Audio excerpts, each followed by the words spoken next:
got a real New York welcome out there, right? Yeah, these guys. Garth, we're so excited to have you here today at AOL Build. Thank you so much for coming by.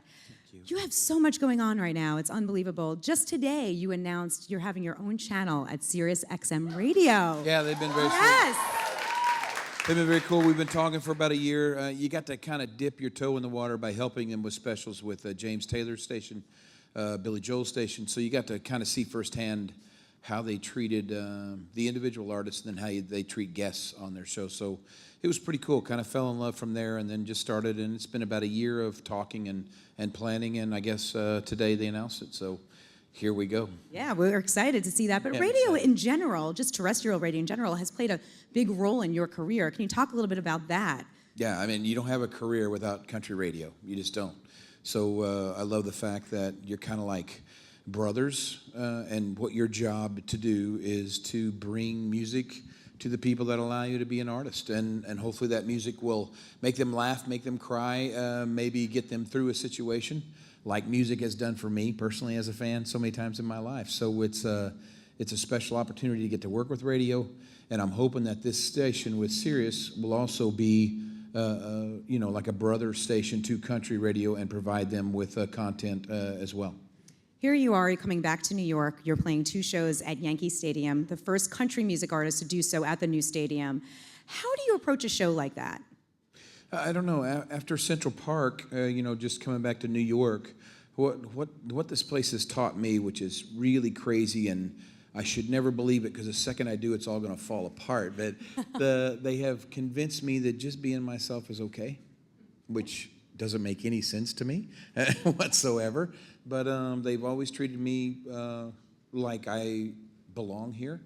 You can see the way I dress, the way I talk. I'm not anywhere from here, but I got to tell you, they have made me feel like a son of this place. And after Central Park, and even before that, we go out and play Nassau Coliseum, Long Island, those places. Everybody's been very, very sweet to me. So I think the thing here is just come be yourself, have fun, mistakes and all, and hopefully everybody will have fun with you. Yeah, your tour is huge right now. You're on track. You have the biggest tour of the past year. You're on track for the biggest tour ever. How does that feel at this point in the game? It feels great. Well, at this point in the game, grateful is the word I think you use a lot. I've said this before, so forgive me. In the 90s, I don't feel like I was an ass. I don't feel like I took things for granted. With that said, whatever that's happening on this tour, you're like 1,000 times more grateful. Maybe it's your age. Maybe it's the fact that they let you go and raise your babies and never thought I'd ever get another shot at it. And to be welcomed back this way has been very sweet, and it's not taken for granted at all. And I love it because the way the people are showing up, they're showing up in numbers that we've never seen before, but they're showing up with this attitude that's so fantastic. They're just coming to have fun. They sing their butts off, and it's just, I work them like rented mules, and it's fantastic. Really good. Where do you get your energy from? I think from them, for sure, always. We've been lucky enough on some of these cities to sell enough tickets where you have to do 2 shows, sometimes a night. Sometimes 3 nights in a row you'll do 2 shows, and you think, how do you do it? Because that's probably, somewhere between 7 or 8 hours of music every night that way. It's a blink of an eye. You get through with the first show, and you think you can't even get back to the dressing room. You're so exhausted. And then that second show comes around, and it's like the first show never happened. It's amazing, the energy that they bring, and they just give it all to you. I'm not a guy that believes in stars lining up or pyramids kind of thing, but I do believe when they all focus on one central point, which is you during the show, I think it gives you an energy that I can't explain. So my job is to give it back to them. Hopefully it gets, in a big circle. And like Vegas, we did a 2-show night there. I looked at the clock at 2:15 in the morning, and they didn't even care if I was there at that point. They were having so much fun, so it was great. It's like you get tired just watching you. Yeah, amen. Amen. And that second crowd always comes in a little more hydrated, if you know what I mean. So they're ready to go the distance. Well, you've been giving fans a sneak peek of behind the scenes on tour this year, and with Facebook Lives. You're one of the first adopters of Facebook Live. Talk about that and why you wanted to really give fans that inside scoop on who you are. Well, I think there's a big difference between sending something out and actually seeing the face that's saying, I do. I believe that 100%. And so my thing was, oh, okay, let me get this straight. Then we're going to do opening night live of every city before the show. We're going to get to talk to people, and we're going to get to that's right down my alley. This is right down my alley. I love this. So it's a lot better than... Loves AOL Build.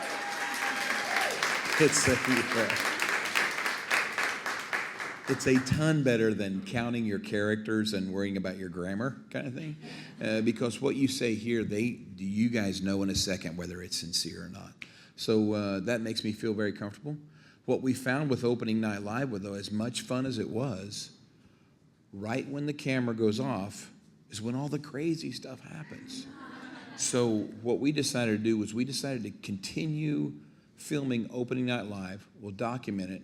It'll be part of a piece that we show on Monday nights called Inside Studio G, or the Monday Night Conversation. And we're going to recap everything for that week, tell you what's going on this week with us. And the coolest thing that I just love is, this is tough for me because Alan Reynolds is my longtime mentor, producer, best friend. He had a place called Jack's Tracks in Nashville, which is historic. It's got some of the biggest records in country music history there. He's never let anybody in, ever. Alan retired a couple years ago. We were fortunate enough to be able to buy the studio, renamed it Allentown in honor of him. And for the first time this Monday, we're going to open the doors and let people kind of see where this stuff has been created, but just as importantly, where the new stuff is being created. So this will be the first step. A little nervous, of course. And I know Alan, I'm hope he's not listening because he'll fine me if he finds that I've done this. But it's going to be something special. That's great. Well, you're also going to be documenting the making of your upcoming albums. I know you're working on a Christmas album right now, right? Yes, with the Queen. With the Queen, who's this is Tricia. very yes. Yes. The wife. We threatened our whole career because we started about the same time. The first tour she was ever on as an opening act was our tour. The first opening act we ever had for a tour was her. So we started everything pretty much together, and we've been threatening our whole careers that we were going to do a duet record together, but never being on the same label kind of made it impossible. So now, finally, on the same label, we're going to dip our toe into a Christmas record as the first duet record. And I got to tell you, the experience for me has been a joy. She might give you a different opinion, but it was pretty cool. She just got to drive to the studio together, argue all the way there, and then got to record music, argued through the whole thing, and then argued all the way home together. It was fantastic.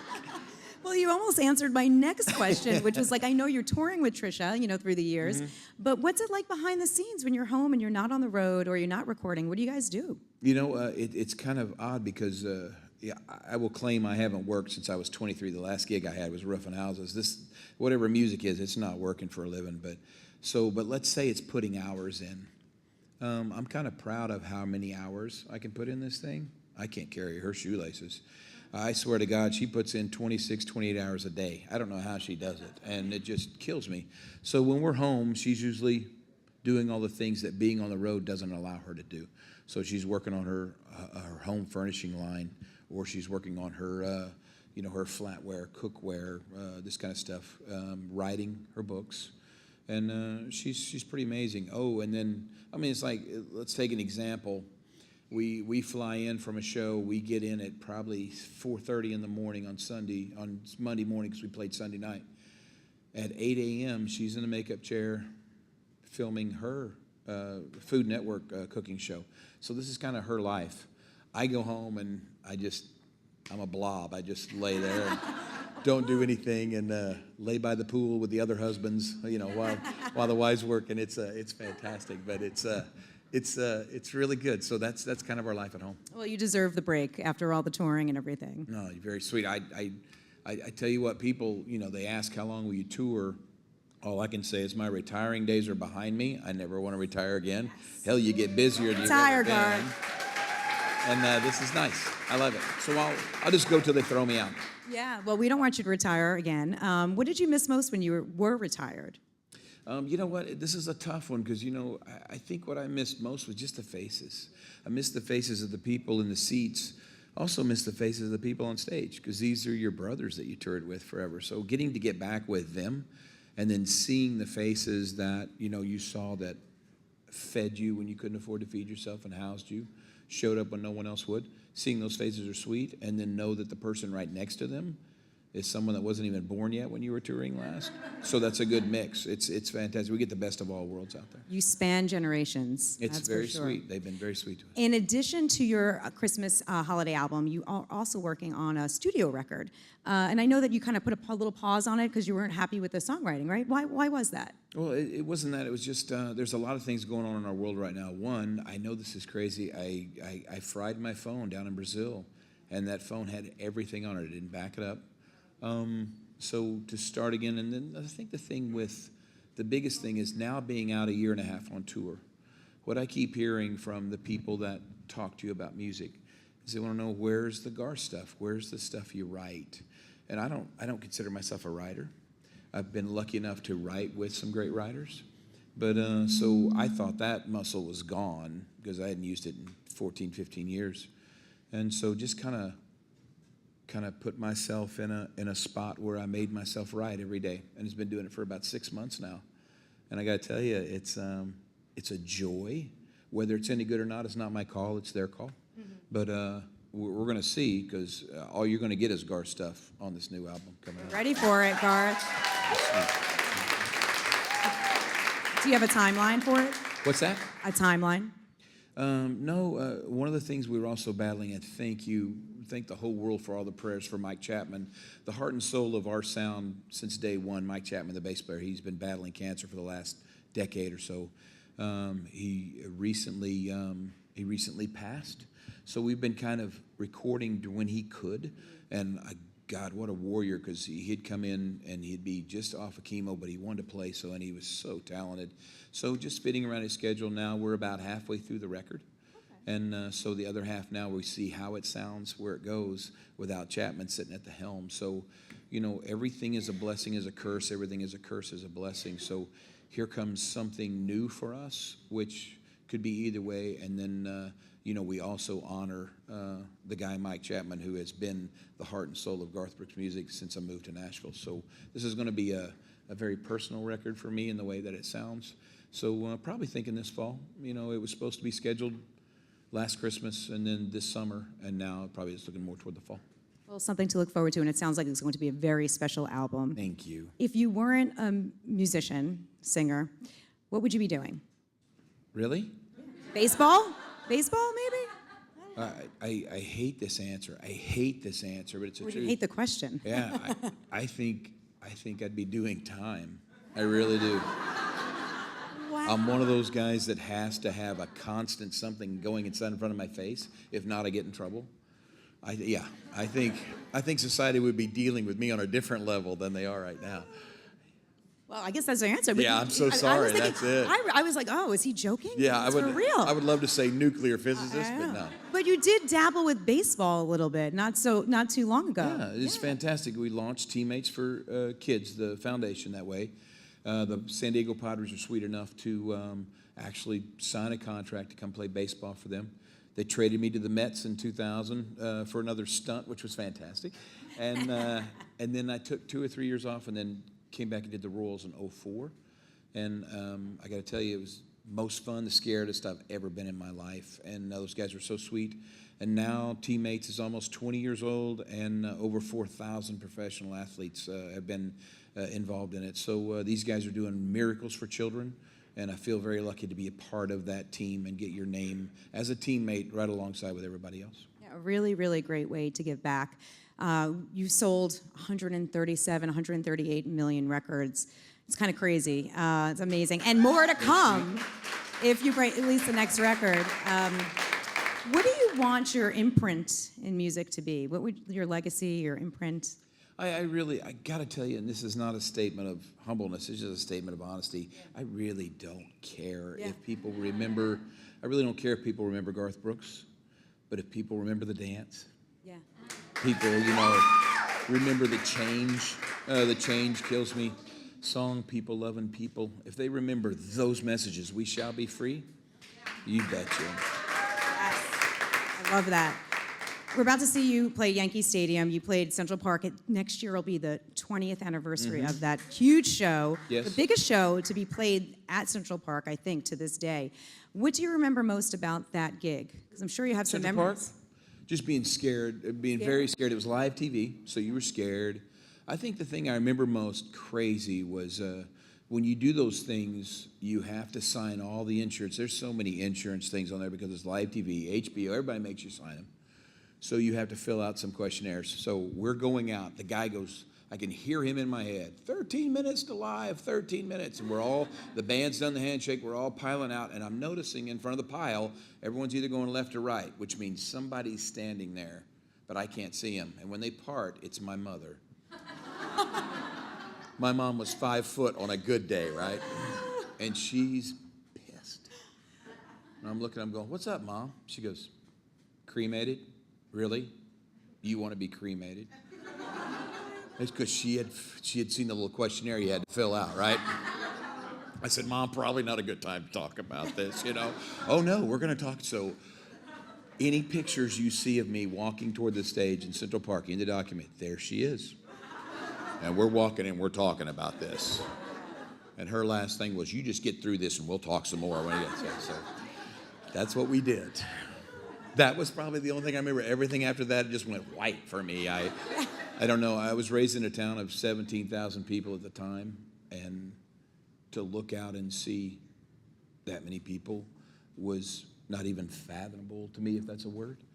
And I remember James Garver and I, we came out for an encore. We were doing Much Too Young. They were doing the fiddle steel solo, and me and James were sitting out. They had a T that went out into the crowd.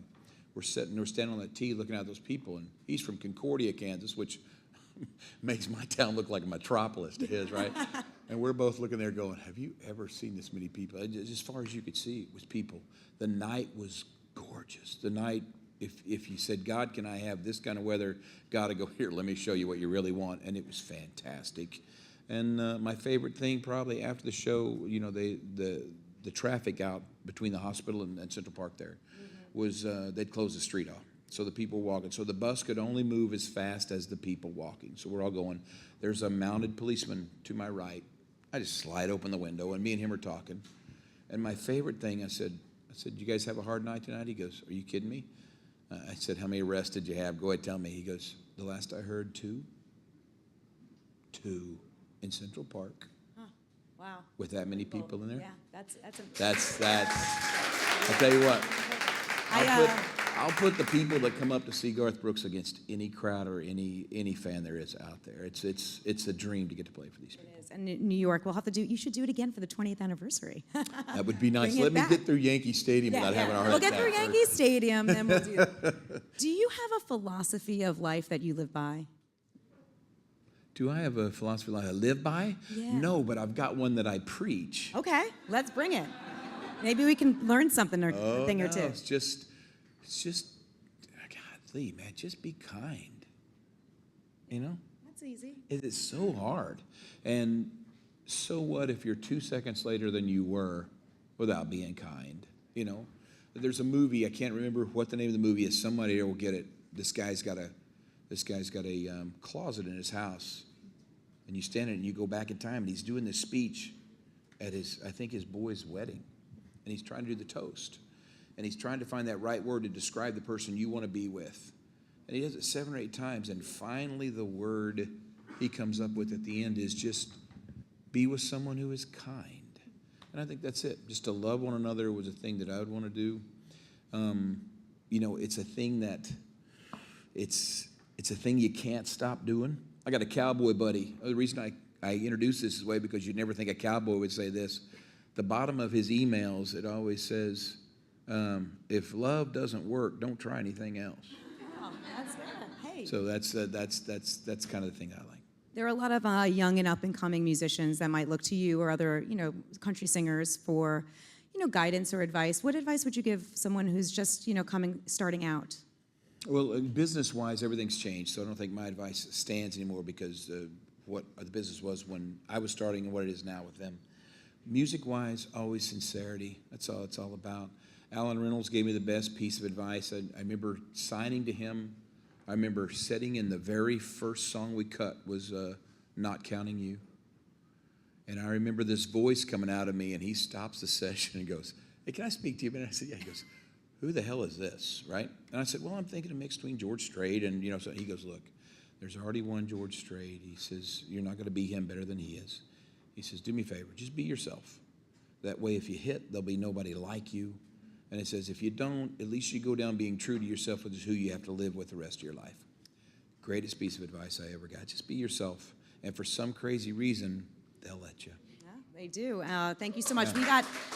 We have some great questions from the audience. Okay. We can spare a few extra minutes. You betcha. Happy to. Very sweet. All right. We're going to start with a question from an online viewer. Okay. So Erica wants to know, what are you looking forward to most during the next 2 days? Oh, wow. Erica, I think just getting in the fray of it, just trying to figure it out. The problem with a show like Yankee Stadium or Central Park is you never get to rehearse. You can go through the motions all you want, but when it's game day, so it's funny how you're performing and learning at the same time, and you're eating this information up. So I think just getting in the fray is what I want to do, and I can guarantee you're going to hear this from me. I already know it. I'll be pulling out of here Saturday night, leaving the stadium going, now I'm ready to do a show. Okay, now I've got it. And that's what's going to happen with these things. So I think just jumping in the fray of it, because when you jump in the middle of these people, it's like getting in a warm bath, man. It's so you're so at home. So that's kind of what I'm ready to do. Hey, Yes, Garth, ma'am. welcome back. Thank you. You were hilarious on SNL, and you obviously have Thank you. a behind-the-scenes take on, and you're hilarious today. Do you ever think about writing like a scripted series or scripted comedy? I don't know. My humor's kind of my humor's kind of biting, actually. Or I thought it was till I married my wife. Her humor. Hey, I can get in an argument with my wife, and you'll be sitting there like at the beach, and you'll go, hey, whose blood's all this? You'll never know. She's got you to pieces, right? So she's got that real quick humor. Mine is just stupidity. I love being stupid more than anything. So I don't know if I would be the comedy guy. I do like the overall writing of the plot idea of how it all kind of ties together at the end. That stuff's fun. But what I've learned is everybody that goes to Hollywood is that guy, is me. So I would like to write. Yes, I would. Am I on a level of talent, or can I get to a level of talent that might be something that's worth filming? I doubt it, but it's sure a fun thing to do. Very sweet. Hi, thanks for being here. Thank you. What is your name? Parker. Hi, Miss Parker. Hi. So in college, Friends in Low Places was so much fun to sing to belt out to. Yes, so I was ma'am. wondering if you do karaoke besides your own music, what song would you sing?